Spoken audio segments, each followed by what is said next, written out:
नमस्कार, स्वागत है आप सभी का संस्कृति आईएएस के यूट्यूब प्लेटफॉर्म पर। मेरा नाम है शुभम और आज हम बात कर रहे हैं एक महत्वपूर्ण टॉपिक पर जो जुड़ा है गौतम अडानी से, one of the richest person of Asia. अब इन पर घूसखोरी का आरोप लगाया गया है जिसमें ये घिरे पाए भी हैं। साथ ही इनके नाम पर गिरफ्तारी वारंट भी जारी करा गया है। ये अकेले नहीं है, ये कुल 8 सदस्य हैं जिन पर धोखाधड़ी, रिश्वत देने का आरोप लगाया गया है। अच्छा, अब ये कौन सा ऐसा प्रोजेक्ट था जिसके लिए इन पर आरोप लगाए गए हैं? तो जो प्रोजेक्ट है वो जुड़ा है सोलर एनर्जी कॉन्ट्रैक्ट से। इसमें बताया गया है कि गौतम अडानी समेत ये जो 8 मेंबर हैं, इन्होंने भारतीय अधिकारियों को करीबन $250 मिलियन की रिश्वत जो है वह दी है। तो आइए समझते हैं चर्चाओं में किस प्रकार बना है। न्यूयॉर्क की फेडरल कोर्ट में हुई सुनवाई में गौतम अडानी समेत 8 लोगों पर अरबों की धोखाधड़ी और रिश्वत के आरोप लगाए गए हैं। वैसे तो अगर हम समझे, गौतम अडानी चर्चाओं के विषय में हमेशा बने ही रहते हैं, कोई ना कोई एलिगेशन इन पर लगता ही है। थोड़े समय पहले हमने एक आर्टिकल कवर करा था हिंडनबर्ग्स रिपोर्ट के अनुसार, जहां पर एलिगेशंस लगाए गए थे गौतम अडानी को ही लेकर। तो प्रमुख बिंदु क्या कहते हैं कि यूनाइटेड स्टेट्स यानी कि यूएस अटॉर्नी ऑफिस का कहना है कि अडानी ने भारत में सोलर एनर्जी से जुड़े कॉन्ट्रैक्ट हासिल करने के लिए भारतीय अधिकारियों को रिश्वत दी है जो करीबन $250 मिलियन की है। अच्छा, यह मामला अडानी ग्रुप की company Adani green energy limited और अन्य फर्म से भी जुड़ा हुआ है। साथ 24 अक्टूबर 2024 को यह मामला यूएस कोर्ट में दर्ज किया गया था, जिसकी सुनवाई हाल ही में करी गई है। एक गौतम अडानी हो गए, बाकी 8 सदस्यों के नाम भी समझ लेते हैं। ये है सागर अडानी, विनीत एस जैन, इन दोनों का नाम भी ज्यादातर सुर्खियों में दिखाई दे रहा है। केवल वारंट गौतम अडानी के नाम पर नहीं, यहाँ सागर अडानी के नाम पर भी जारी करा गया है।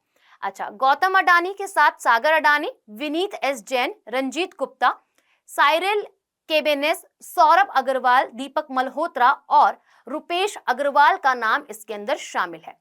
अडानी पर आरोप यह भी है कि जो रिश्वत का पैसा जुटाने के लिए इन्होंने अमेरिकी निवेशकों को, विदेशी निवेशकों को और बैंकों को काफी झूठ भी कहा है, क्योंकि ये रिश्वत का पैसा है और इसे जुटाया गया है। इस प्रोजेक्ट में अमेरिका के इन्वेस्टर्स का पैसा लगा है और एज पर द अमेरिका का लॉ उस पैसे को रिश्वत के रूपों में देना अपराध है। ठीक है, अगर रॉयटर्स की रिपोर्ट्स के अनुसार समझे तो गौतम अडानी और सागर अडानी के खिलाफ गिरफ्तारी वारंट जो है वह जारी करा गया है। एक बार इसे समझ लेते हैं ये क्या कह रहा है।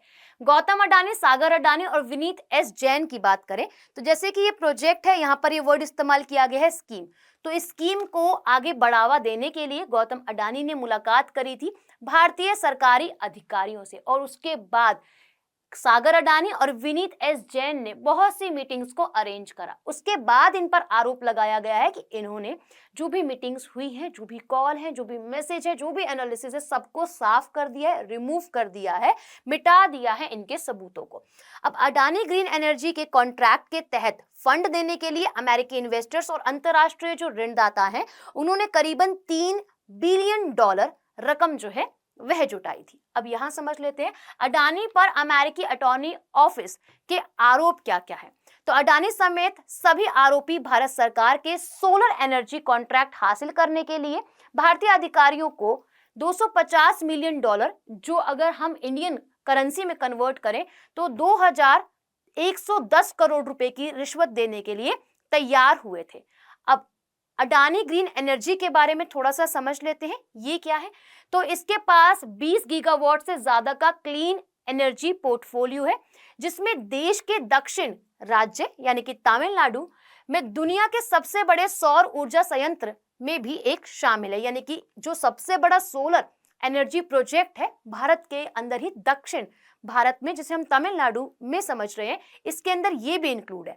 अडानी ग्रुप ने 2030 तक इस सेक्टर में देश की सबसे बड़ी कंपनी बनाने का लक्ष्य रखा है। यानी कि ग्रीन एनर्जी को ही ध्यान में रखते हुए सबसे बड़ी कंपनी बनाने का लक्ष्य 2030 को टारगेट करा गया है। कंपनी का मार्केट कैपिटल 1.85 लाख करोड़ है। अच्छा, अडानी ग्रुप के शेयर में गिरावट भी देखने के लिए मिली है।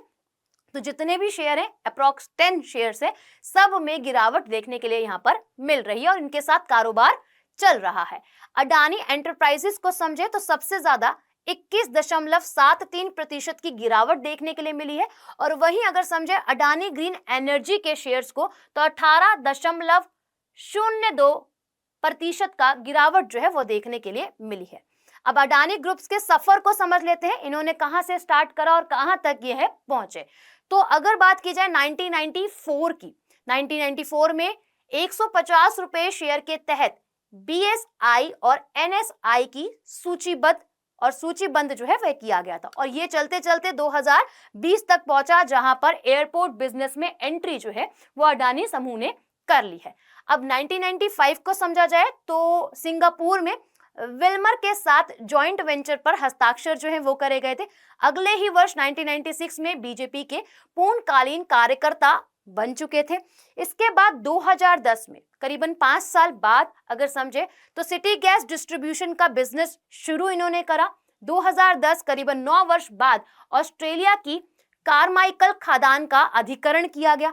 फिर 7 वर्ष बाद 2017 के अंदर सोलर पीवी पैनल का निर्माण शुरू किया गया। अगले वर्ष 2018 के अंदर भारत में फॉर्च्यून सबसे बड़ा जो फूड ब्रांड बनकर उभरा। इसी के साथ 2019 में अगले वर्ष दुनिया में सबसे बड़े IRM खिलाड़ी के रूप में ये उभरे और 2020 में अडानी ग्रुप की एयरपोर्ट बिजनेस में एंट्री जो है वो हमें देखने के लिए मिली है कि किस प्रकार इन्होंने 1994 से शुरू किया और आज है 2024, करीबन 30 वर्ष हो चुके हैं और 30 वर्ष को समझा जाए तो इन्होंने इतनी प्रोग्रेस करी है। अब एक सवाल आप सभी के लिए, अपनी राय भी कमेंट सेक्शन में जरूर जो है वो दीजिएगा। बाकी मिलते हैं आप सभी से नेक्स्ट वीडियो में।